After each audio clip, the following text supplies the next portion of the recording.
நம்ம எல்லாரும் தீபாவளி கொண்டாடுறதுக்கு முன்னாடி நம்ம கொண்டாடணும்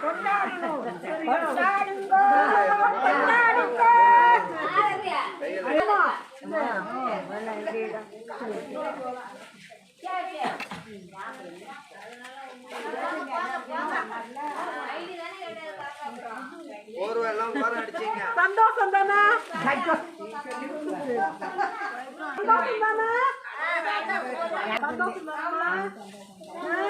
எல்லாரும் கொண்டாடுறதுக்கு முன்னாடியே நம்ம கொண்டாடுறோம் தீபாவளி.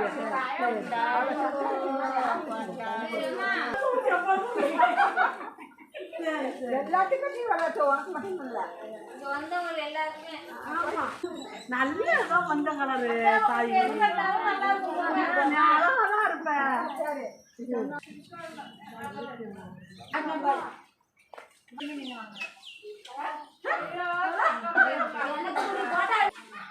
அப்ப